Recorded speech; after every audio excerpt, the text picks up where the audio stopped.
En 1535, una fuerza temida en todo el Mediterráneo se atrevió a desafiar lo imposible. Los tercios africanos, enviados por el emperador Carlos V, marcharon contra la fortaleza que todos llamaban inexpugnable, la Goleta, el mismísimo nido del terror berberisco. Y lo que ocurrió allí cambió la historia del mar para siempre. Tras la victoria, el propio emperador declaró: «Hoy hemos vencido al terror del Mediterráneo». Para entender la magnitud de esta hazaña, debemos viajar a un mar Mediterráneo en llamas. El siglo XVI fue la edad de oro de la piratería berberisca. Desde sus bases en el norte de África, corsarios como el legendario Kheireddin Barbarroja lanzaban ataques feroces y constantes contra las costas de España, Italia y las islas cristianas.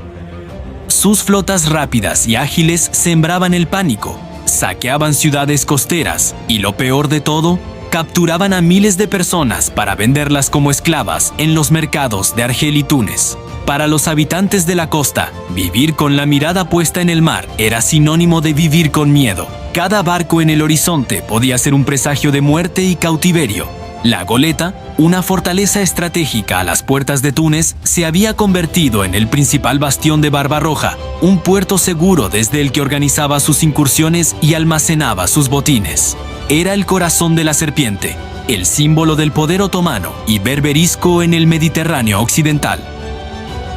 Durante décadas, miles de cristianos fueron capturados, esclavizados o asesinados.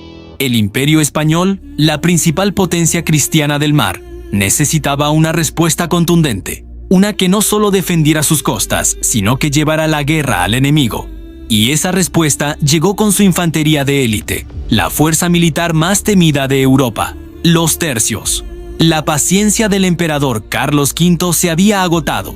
El dominio de Barbarroja y la amenaza constante a sus dominios italianos y españoles exigían una acción decisiva. En 1535 reunió una de las mayores coaliciones cristianas que el mundo había visto. No era solo una expedición española, era una cruzada europea. Portugal, los estados pontificios, la Orden de Malta y Génova se unieron a la causa, aportando naves, hombres y recursos. Se congregó una flota colosal de más de 400 embarcaciones, entre galeras de guerra, naos de transporte y barcos de apoyo. A bordo viajaba la flor y nata del ejército imperial. Estaban los tercios veteranos de las campañas de Italia, curtidos en 1000 batallas, unidades de Castilla y Aragón, y por supuesto, la punta de lanza de la invasión, los famosos tercios africanos. Eran regimientos específicamente creados para guarnecer las plazas españolas del norte de África, como Orán y Melilla, hombres acostumbrados al clima, al terreno y a la forma de combatir del enemigo. Liderando la expedición iba el propio emperador, junto a generales legendarios como el Marqués del Vasto y Andrea Doria, el almirante genovés al mando de la flota. Era la mayor operación militar anfibia jamás vista en Europa hasta ese momento. Una apuesta total, a todo o nada. O se destruía la Goleta y se liberaba Túnez, o el Mediterráneo seguiría ardiendo bajo el terror de los piratas. El 14 de junio de 1535, la imponente flota cristiana apareció frente a las ruinas de la antigua Cartago. El desembarco comenzó. Fue una operación de una complejidad enorme, un caos controlado de hombres, caballos y material. Miles de soldados saltaron al agua con el equipo a la espalda, luchando contra el oleaje para alcanzar la orilla. La arena, el viento y el agua salada dificultaban el manejo de los arcabuces y la pólvora. Apenas pusieron un pie en tierra, la caballería ligera de Barbarroja, ágil y veloz, cargó contra ellos intentando desbaratar su formación antes de que pudieran organizarse. Querían empujarlos de nuevo al mar, pero se toparon con un muro de acero y disciplina. Los berberiscos atacaban sin descanso, hostigando los flancos, pero los piqueros españoles, con una calma asombrosa, formaron sus cuadros.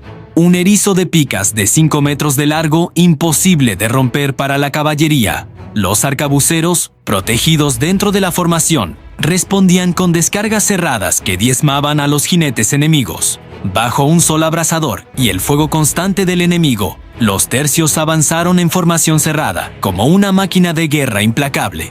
Cada paso hacia la Goleta costaba sangre, sudor y un esfuerzo sobrehumano. Pero la infantería española no retrocedía.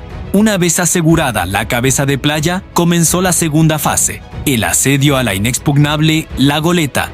La fortaleza era una obra de ingeniería militar impresionante, con murallas gruesas, bastiones poderosos y una guarnición de élite compuesta por turcos, jenízaros y corsarios veteranos, comandados por el temido Sinan Reis, conocido como el Judío. La artillería pesada española, desembarcada con una dificultad enorme, comenzó a bombardear las murallas día y noche. El estruendo de los cañones era incesante. Mientras la artillería abría brechas, los zapadores, los ingenieros militares del ejército, trabajaban sin descanso bajo el fuego enemigo, cavaban trincheras de aproximación, zigzagueando para protegerse de los disparos de los defensores, acercándose cada vez más a la base de los muros. Desde la fortaleza, los jenízaros enviados por Barbarroja lanzaban contraataques desesperados para destruir las obras de asedio y detener el avance. Se libraban combates feroces en tierra de nadie, entre las trincheras y las murallas. La goleta resistía como si estuviera hecha del hierro más puro. Cada intento de asalto era repelido con una lluvia de flechas, balas y fuego griego. Pero los tercios no conocían la palabra retroceder.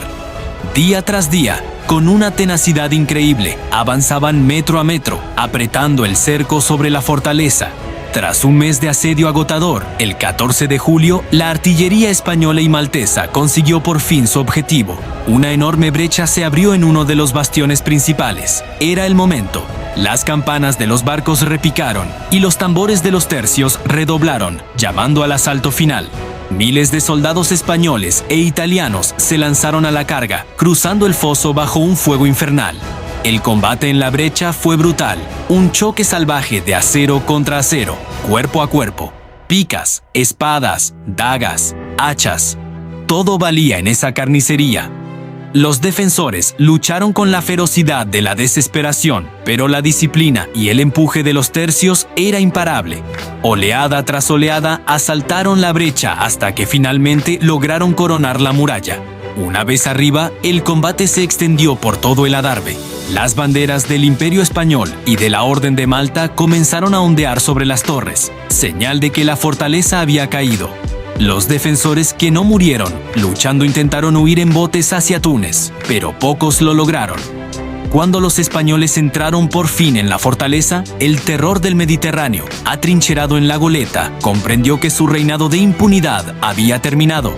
La noticia de la victoria llegó rápidamente al campamento del emperador. Carlos V, que había seguido las operaciones de cerca, arriesgando su propia vida en varias ocasiones, contempló las banderas cristianas ondeando sobre la que fuera la fortaleza más temida del mar. La Goleta, el símbolo del poder de Barbarroja, había caído. Era un golpe estratégico y moral de un valor incalculable. Miles de esclavos cristianos que se encontraban dentro de la fortaleza y en la cercana Túnez fueron liberados en los días siguientes. Al contemplar la magnitud de la victoria y el fin de la amenaza inmediata, el emperador pronunció las palabras que resumían el sentimiento de toda la cristiandad y que aún resuenan casi 5 siglos después. Hoy hemos vencido al terror del Mediterráneo. No era una simple frase. Era la declaración del fin de una era de miedo y el comienzo de una nueva fase en la lucha por el control del mar. La toma de La Goleta y la posterior conquista de Túnez fueron un golpe mortal para el prestigio y el poder de Barbarroja en la región.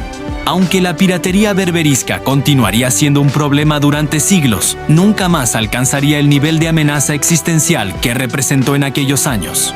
La expedición demostró que la monarquía hispánica estaba dispuesta a proyectar su poder naval y militar directamente sobre las bases enemigas.